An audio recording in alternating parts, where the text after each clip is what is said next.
إن الحمد لله نحمده ونستعينه ونستغفره ونعوذ بالله من شرور أنفسنا ومن سيئات أعمالنا من يهده الله فلا مضل له ومن يضلله فلا هادي له وأشهد أن لا إله إلا الله وحده لا شريك له وأشهد أن محمدا عبده ورسوله أما بعد فإن خير الحديث كتاب الله وخير الهدي هدي محمد صلى الله عليه وسلم وشر الأمور محدثاتها وكل محدثة بدعة وكل بدعة ضلالة وكل ضلالة في النار.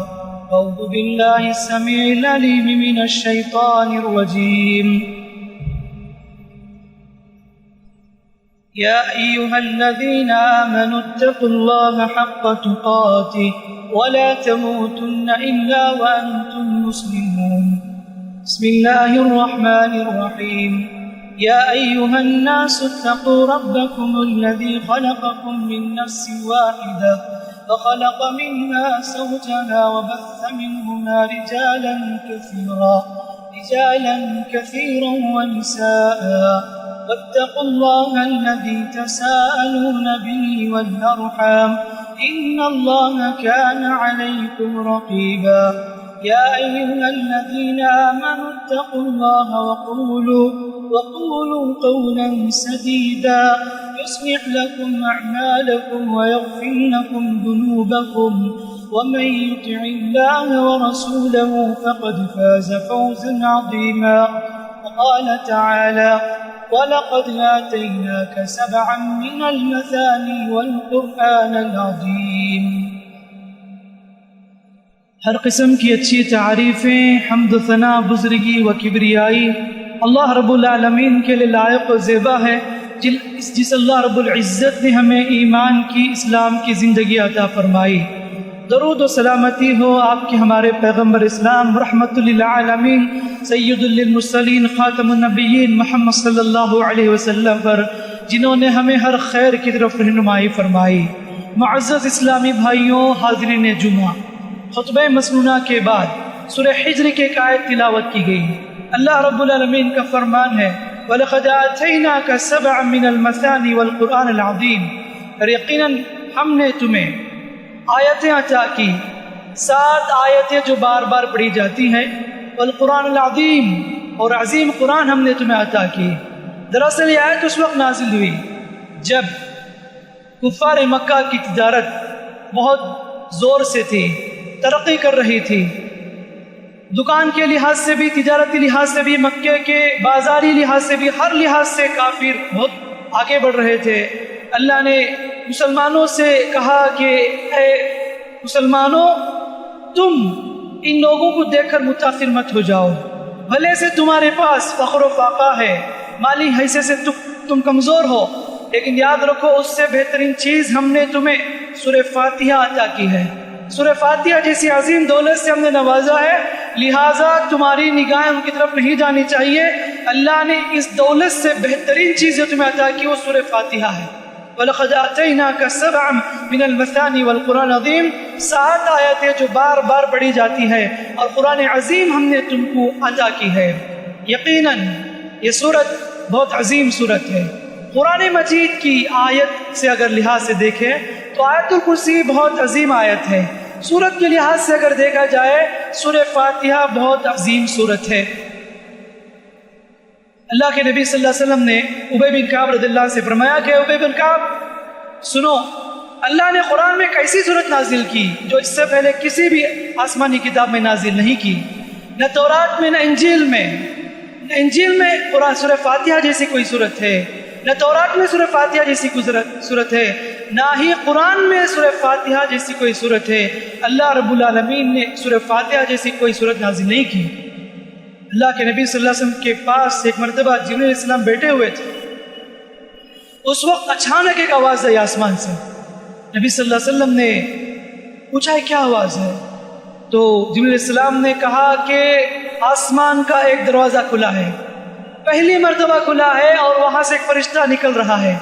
وہ فرشتہ پہلی مرتبہ دنیا میں آ رہا ہے، تو بیٹھے ہوئے تھے نبی صلی اللہ علیہ وسلم جبریل علیہ السلام کے ساتھ، وہ فرشتہ سیدھے آیا نبی کے پاس اور کہا کہ ابشر بنورین، اے محمد دو نور کی خوشخبری سن لو۔ سورہ فاتحہ اور سورہ بقرہ کی آخری دو آیت آمن رسول سے لے کر فانصرنا القوم الکافرین، یہ دو چیزیں تمہیں انعام کے طور پر اللہ دیا ہے، یہ دو روشنی ہے جو اس سے پہلے کسی کو نہیں عطا کی گئی۔ سبحان اللہ، سورہ فاتحہ کی فضیلت اس سے بھی ہمیں معلوم ہوتی ہے۔ اسی لیے نبی نے فرمایا کہ آمن رسول کے بارے میں بھی، جو آدمی رات میں یہ آخری دو آیت پڑھ کے سوتا ہے، شیطان کہتا ہے کہ آج میں اس کا کچھ بھی بگاڑ نہیں سکتا، آج میں اس کا کچھ بھی بگاڑ نہیں سکتا۔ شیاطین پھیل جاتے ہیں راتوں میں لوگوں کو ڈرانے کے لیے، بہکانے کے لیے، نیند میں خواب میں ڈراتے ہیں، کبھی سینے پر سوار ہو جاتے ہیں۔ ایسے میں کوئی آدمی آمن رسول پڑھ کر سوئے تو شیطان خود کہتا ہے کہ میں اس کا کچھ بگاڑ نہیں سکتا۔ تو سورہ فاتحہ، آمن رسول، یہ دو چیزیں اللہ کے رسول کو بہت بڑا انعام عطا کیا گیا۔ بھائیوں، اس سورت کے بہت سے نام ہیں۔ اس سورت کا نام الفاتحہ کیوں رکھا گیا؟ اس لیے کہ اس کی ابتدا فاتحہ کے معنی اوپننگ، آغاز۔ قرآن مجید کو ہم کھولتے ہی تو یہ پہلی سورت نظر آتی ہے، اس لیے اس کا نام الفاتحہ رکھا گیا۔ اس سورت کا نام سورہ شفا ہے، اس کو پڑھنا شفا ہے، جسمانی بھی اس لحاظ سے شفا ہے، روحانی لحاظ سے بھی شفا ہے۔ جو آدمی دل سے یقین سے اسے پڑھے گا اللہ اسے ضرور عطا کرے گا۔ یوں تو قرآن پورا کا پورا شفا ہے، وَنُنَزِّلُ مِنَ الْقُرْآنِ مَا هُوَ شِفَاءٌ وَرَحْمَةٌ لِلْمُؤْمِنِينَ۔ اللہ نے کہا ہم نے قرآن کو نازل کیا اور مومنوں کے لیے شفا ہے، رحمت ہے۔ تو سورہ فاتحہ بار بار پڑھیں، دلوں کو تسلی کے لیے، ٹینشن کے وقت، گھبراہٹ کے وقت، پریشانی کے وقت، تکلیف کے وقت کثرت سے پڑھنا، کوئی سی بھی بیماری کیوں نہ ہو، دل کے ساتھ یقین سے اگر پڑھیں گے اللہ ضرور شفا دے گا۔ اس لیے کہ اس کا نام سورہ شفا ہے۔ اس کا نام سورہ رقیہ ہے۔ رقیہ کے معنی دم کرنا۔ حضرات صحابہ اکرام ایک جگہ پر گئے تھے، وہاں کے بڑے لیڈر کو، بادشاہ کو سانپ یا بچھو کاٹ دیا تھا، تو اس وقت انہوں نے سورہ فاتحہ دم کی تو وہ شفا یاب ہو گیا۔ نبی صلی اللہ علیہ وسلم کو واقعہ سنایا تو نبی نے کہا تمہیں کیسے معلوم ہوا یہ سورہ شفا ہے بول کر؟ سبحان اللہ، سورہ شفا ہے۔ جب بھی آپ مریض کے پاس جائیں گے تو ضرور 7 مرتبہ کم از کم سورہ فاتحہ دم کیجئے، امید ہے کہ اللہ رب العالمین آپ کی اس تلاوت سے اللہ شفا دے دے۔ یہ سورہ رقیہ بھی ہے۔ اس سورت کا نام سورہ ام القرآن ہے، کیونکہ سارے قرآن کا خلاصہ اس سورت کے اندر موجود ہے۔ اس سورت کا نام ام الکتاب بھی ہے، ساری کتاب کا مغز اس سورت کے اندر موجود ہے۔ اس طرح سورہ فاتحہ کے کئی نام حدیثوں میں ذکر کیے گئے، تو جب زیادہ نام ہیں تو گویا کہ اس کی کچھ خاص اہمیت ہے، اس کی کچھ خاص فضیلت بھی ہے۔ اور اس کا نام الصلاح بھی ہے۔ الصلاح اس معنی میں، الصلاح کے معنی نماز، اس سورت کا نام الصلاح اس لیے کہ اس سے پڑھے بغیر نماز نہیں ہوتی۔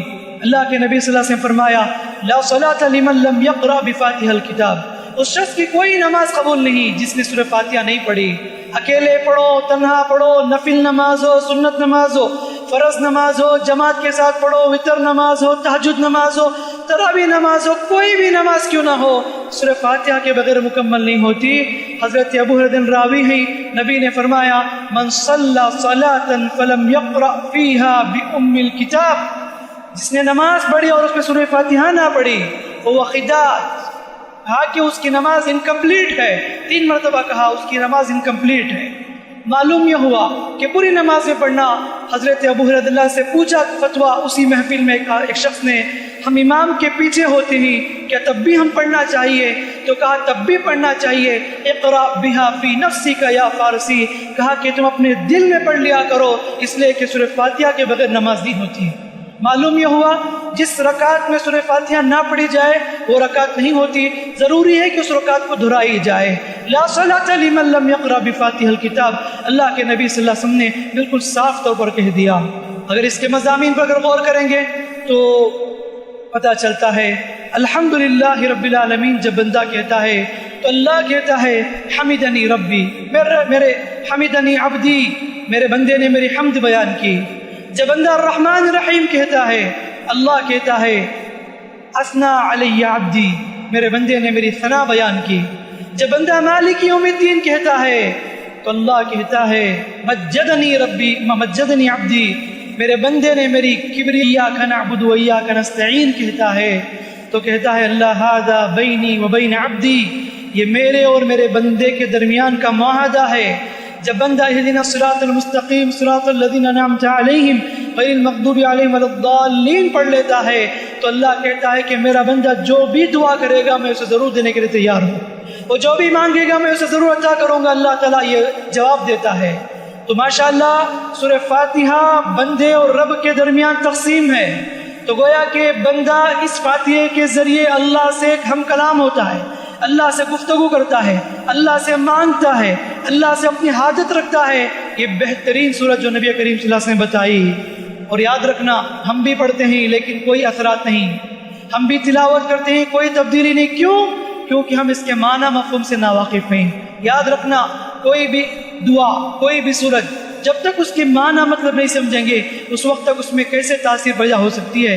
ضرور معنی مطلب سمجھے تبھی چل کر ہمیں تاثیر ہوگی۔ فرض نماز نفل سنت ملا کر دن میں 40 مرتبہ آدمی سورہ فاتحہ پڑھتا ہے، لیکن بہت بڑی میجورٹی ایسی ہے جو آج تک بھی سورہ فاتحہ کے مطلب سے ناواقف ہیں۔ الحمدللہ رب العالمین، ہر قسم کی اچھی تعریفیں للہ، اس اللہ کے لیے ہے، رب العالمین جو سارے جہانوں کا رب ہے۔ اللہ تعالیٰ کو حمد بہت پسند ہے، اسی لیے اس نے آغاز کیا الحمدللہ رب العالمین۔ اللہ کی حمد تعریف، دنیا میں جس کے پاس بھی جو بھی کمال ہے اسی کی دی ہوئی نعمت ہے، ساری تعریفیں اسی کے لیے ہے۔ وہ کون ہے؟ اللہ جو کہ سارے جہانوں کا رب ہے۔ انسان ایک عالم ہے، جنات ایک عالم ہیں، پرندے ایک عالم ہیں، جانور ایک عالم ہیں، فرشتے ایک عالم ہیں۔ یہ دنیا، اس کے علاوہ جتنے بھی ملکی ویز جسے سائنس کہتی ہے، زمین کے اطراف گھومنے والے، سورج کے اطراف چکر لگانے والے جسے انگریزی میں یورینس، نیپٹون، پلوٹو، جتنے مارس، جو بھی بڑے بڑے سیارے ہیں جو آج تک بھی سائنس اس معاملے میں حیران و پریشان ہے۔ اور اتنا لمبا فاصلہ پہلے آسمان سے دوسرے آسمان کی فاصلے کو اگر دیکھا جائے تو وہاں پر سفر کرنے کے لیے 50,000 سال لگیں گے۔ یہ پوری کائنات کی مخلوقات، سارے ملکی ویز، آسمان و زمین کے جتنے بھی سیارے، سورج کے اطراف گھومنے والے فرشتے، چرند پرند جتنے بھی ہیں، سب کا خالق مالک اللہ رب العالمین ہے۔ اس مطلب ہے یہ الحمدللہ رب العالمین، سارے جہانوں کا پروردگار ہے، وہ رب العالمین ہے، اسی کے لیے ساری تعریفیں ہیں، اسی کے لیے حمد و ثنا ہے۔ الرحمن الرحیم، بڑا مہربان نہایت رحم کرنے والا، بڑا مہربان نہایت رحم کرنے والا۔ دیکھیے سبحان اللہ، شروع ہی سے یہ نہیں کہا بہت سخت سزا دینے والا، جہنم میں داخل کرنے والا، یہ نہیں کہا کہ الرحمن الرحیم، بڑا مہربان نہایت رحم کرنے والا۔ اللہ رب العالمین کے دو قسم کی رحمت ہیں، ایک عمومی رحمت ہے، ایک خاص رحمت ہے۔ الرحمن اور الرحیم میں کیا فرق ہے؟ معنی کے لحاظ سے تو ایک نظر آتے ہیں لیکن دونوں میں فرق ہے۔ اللہ بڑا رحیم ہے، مہربان ہے، سارے لوگوں پر مہربان ہے۔ وہ نافرمانوں کو بھی کھلاتا ہے، کافر کو بھی کھلاتا ہے، مشرک کو بھی کھلاتا ہے، اپنے گنہگار بندوں کو بھی کھلاتا ہے، اس لیے کہ وہ بڑا رحمان ہے۔ الرحیم وہ بڑا مہربان ہے، لیکن یاد رکھنا وہ مومنوں کی مدد کرتا ہے۔ آخرت میں اللہ تعالیٰ اپنی مہربانی سے لوگوں کو جنت میں داخل کرے گا۔ کن لوگوں کو؟ ایمان والوں کو۔ الرحیم ایمان والوں کے ساتھ خاص ہے۔ نبی کریم صلی اللہ علیہ وسلم فرمایا اللہ کی 100 رحمتیں ہیں۔ اللہ رب العالمین نے 1% اللہ نے رحمت دنیا میں نازل کی۔ جب لوگ آپس میں ایک دوسرے پر رحم کرتے ہیں، ایک ماں بچے پر رحم کرتی ہے، اور ایک پرندے، چرندے، جنات، سمندر کے مخلوقات، جنگلی جانور ہو، انسان، جتنے بھی لوگ ایک دوسرے پر رحم کرتے ہیں، یہ 1% کا نتیجہ ہے۔ قیامت تک آنے والی ماں، قیامت تک پیدا ہونے والا انسان، آدم علیہ السلام سے لے کر قیامت تک آنے والا انسان، پوری مجموعہ لحاظ سے دیکھا جائے یہ 1% رحمت کا یہ رزلٹ ہے۔ اللہ نے 9% دنیا میں نہیں نازل کی۔ کل قیامت دن اللہ رب العالمین اپنے نیک بندوں کے لیے استعمال کرے گا۔ سبحان اللہ، دیکھو اللہ کتنا بڑا مہربان ہے، اتنا معاف کرے گا، اتنا معاف کرے گا، اتنا معاف کرے گا۔ ابلیس کو بھی تھوڑی دیر حشر کے میدان میں گمان ہونے لگے گا شاید اللہ مجھے بھی معاف کر دے۔ اللہ اتنا بڑا مہربان ہے۔ الرحمن الرحیم، بڑا مہربان نہایت رحم کرنے والا۔ مالک یوم الدین، بدلے کا دن کا بادشاہ، جس دن میں ہمارے لوگوں کے اعمال کا بدلہ دیا جائے گا۔ حشر کے میدان میں سب لوگ کھڑے ہوں گے، آدم علیہ السلام سے لے کر سب لوگ کھڑے ہوں گے۔ ایسے موقع پر اللہ رب العالمین اعلان کرے گا، کہاں ہے بادشاہ، کہاں ہے شہنشاہ جو دنیا میں اپنے آپ کو بڑے سمجھتے تھے، غرور میں اوندے ہوتے تھے؟ کہاں گیا فرعون، کہاں گیا حامان، کہاں گیا قارون؟ دنیا میں جن کی حکومت کے دعوے تھے وہ سب کہاں گئے؟ لمن الملک اليوم، آج کس کی بادشاہت ہے بتاؤ؟ اللہ کہے گا آج کس کی حکومت ہے بتاؤ؟ کوئی جواب نہیں دے گا، کسی کو ہمت نہ ہوگی۔ للہ الواحد القہار، اللہ خود کہے گا آج اکیلے اللہ کی بادشاہت ہے، آج اکیلے اللہ جو قہار ہے، جو بڑا غالب ہے، طاقتور ہے، اسی کی بادشاہت ہے۔ مالک یوم الدین کے اندر یہ مطلب ہے ایاک نعبد و ایاک نستعین، اللہ ہم تیری ہی عبادت کرتے ہیں اور تجھ ہی سے مدد طلب کرتے ہیں۔ یہ دعا ہے، بندہ اللہ سے عاجزی، انکساری، تواضع سے کہتا ہے اے اللہ ہم تیرے بندے ہیں اس لیے ہم تیری بندگی کرتے ہیں، اے اللہ بندگی کے لیے ہم تیری مدد کے محتاج ہیں، وَإِيَّاكَ نَسْتَعِينُ اور تجھی سے ہم مدد طلب کرتے ہیں، اے اللہ ہم مدد کے محتاج ہیں۔ یہ جو سجدہ ہماری ہو رہی ہے یہ تیری مدد سے، تیری توفیق سے ہو رہی ہے۔ نماز جو پڑھنا ہمارا ہے تیری مدد سے، تیری توفیق سے۔ اگر تیری مدد نہ ہوگی، تیری توفیق نہ ہوگی تو ہرگز بھی ہم تیری بندگی بھی نہیں کر سکتے۔ واللہ اگر آج امت محمدیہ ایاک نعبد و ایاک نستعین کے مفہوم کو سمجھ لیں گے، واللہ دنیا میں کوئی امت مسلمہ کا بگاڑ نہیں سکتا۔ مسئلہ یہ ہے ہم نماز میں تو کہتے ہیں ایاک نعبد و ایاک نستعین، لیکن مسجد سے باہر جا کر ہم غیر اللہ کے سامنے سر جھکا دیتے ہیں، کبھی مزاروں میں، کبھی درگاہوں میں، کبھی قبروں کے سامنے، کبھی پیروں کے سامنے، کبھی ولیوں کے نام کے سامنے، کبھی غیر اللہ کے سامنے، کبھی بتوں کے سامنے۔ کتنے شرک ہمارے اندر پائے جاتے ہیں۔ حقیقت کیا ہے؟ ہم لوگ ایاک نعبد و ایاک نستعین کو نہیں سمجھے۔ اس میں میسج دیا گیا عقیدہ توحید کا، اے اللہ ہم تیری ہی عبادت کرتے ہیں، تجھ ہی سے مدد مانگتے ہیں، تو ہی مدد کرنے والا، تیرے سوا کوئی مدد کرنے والا نہیں۔ نماز میں اقرار کرتے ہیں لیکن جاتے ہیں کہیں اور مدد حاصل کرنے کے لیے۔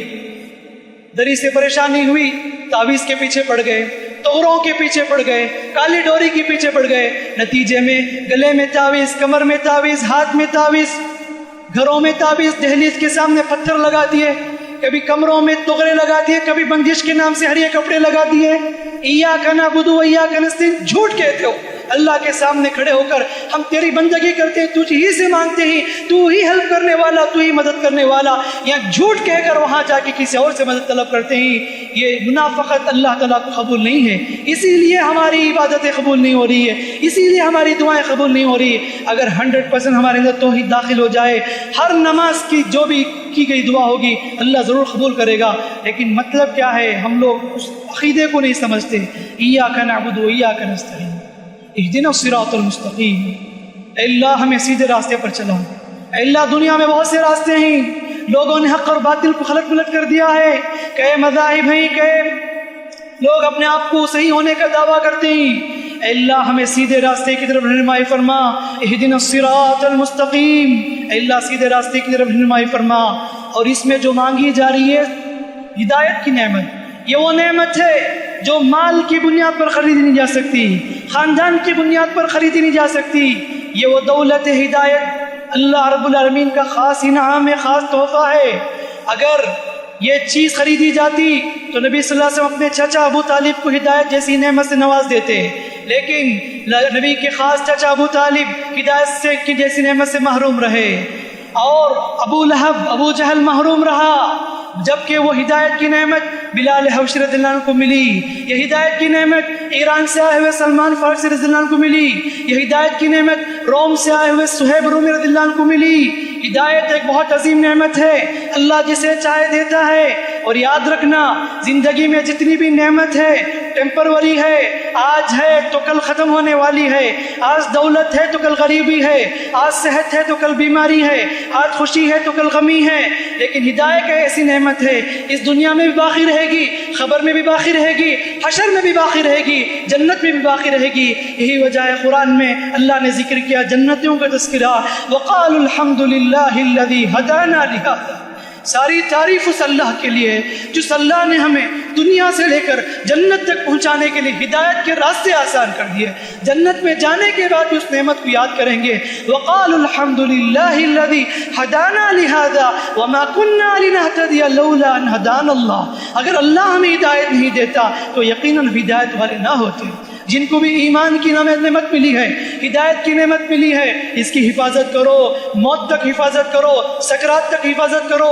کہیں شیطان یہ عقیدے توحید کو، ہدایت کو کہیں تم سے نہ چھین لیا جائے، اس لیے کہ شیطان موت کے وقت بھی کلمہ پڑھنے سے روکتا ہے، جبکہ بندہ اسی ہدایت پر قائم رہ کر سکرات کے وقت لا الہ الا اللہ پڑھ کر اس دنیا سے جاتا ہے، اللہ اس جنت میں داخل فرماتا ہے. نبی نے فرمایا من قال لا الہ الا اللہ دخل الجنہ. جس نے بھی سچے دل کے ساتھ ہدایت کے ساتھ اس کلمہ توحید کو پڑھا لا الہ الا اللہ، سکرات میں جان نکلتے وقت پڑھے گا تو اللہ اسے جنت میں داخل کرے گا. تو اسی لیے دیکھو دن بھر میں ہم لوگ نماز پڑھ رہے ہیں، رات بھر میں 40 وقت کی نماز بھی پڑھتے ہیں، 40 رکعت پڑھتے ہیں، تو اس میں بار بار یہی نعمت اہدنا الصراط المستقیم اہدنا الصراط المستقیم. اور بتایا وہ کیا ہے صراط مستقیم، کن کا راستہ ہے؟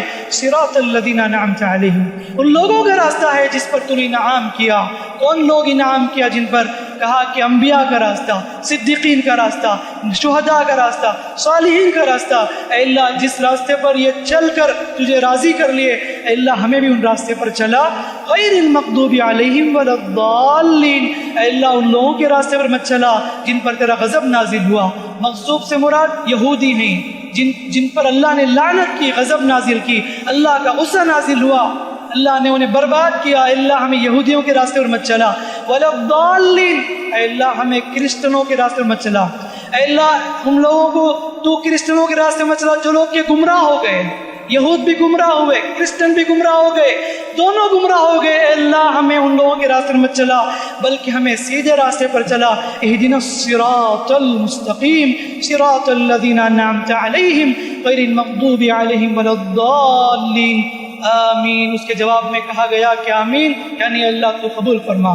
تو بھائیو یہ صورت ہم لوگ بار بار پڑھتے ہی، لیکن اگر اسے تفصیل سے اور بھی پڑھیں گے، معنی مطلب کے ساتھ پڑھیں گے، سبحان اللہ، ایک ایک آیت بھی ہمارے دل میں اترے گی اور ہماری دعا بھی قبول ہوگی اور ہمارے اور اللہ کے درمیان رشتے بڑے مضبوط ہوں گے جب اللہ سے تعلقات مضبوط ہوں گے.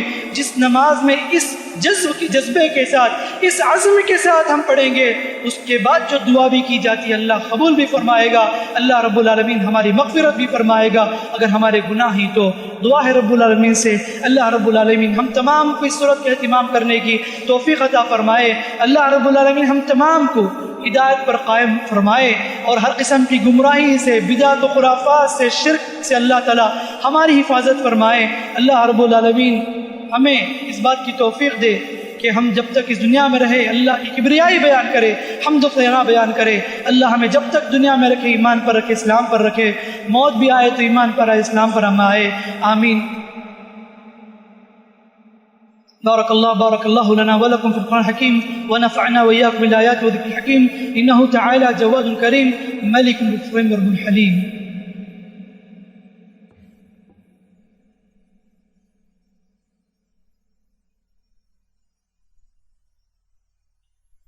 الحمد لله نحمده ونستعينه ونستغفره ونعوذ بالله من شرور أنفسنا ومن سيئات أعمالنا.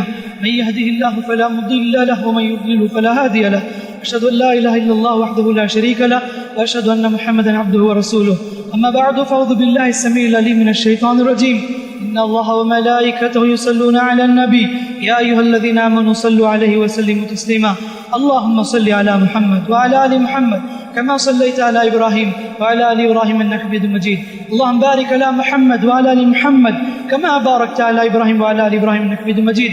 ربنا آتنا في الدنيا حسنة وفي الآخرة حسنة وقنا عذاب النار. ربنا لا تزغ قلوبنا بعد إذ هديتنا وهب لنا من لدنك رحمة إنك أنت الوهاب. اللهم آت أنفسنا تقواها زكها أنت خير من زكاها أنت وليها ومولاها يا أرحم الراحمين يا رب العالمين يا ذا الجلال والإكرام. لا إله إلا أنت سبحانك إنا كنا من الظالمين. ربنا آتنا من لدنك رحمة وهيئ لنا من أمرنا رشدا. ربنا اغفر وارحم وأنت خير الراحمين. سبحان ربك رب العزة عما يصفون وسلام على المرسلين والحمد لله.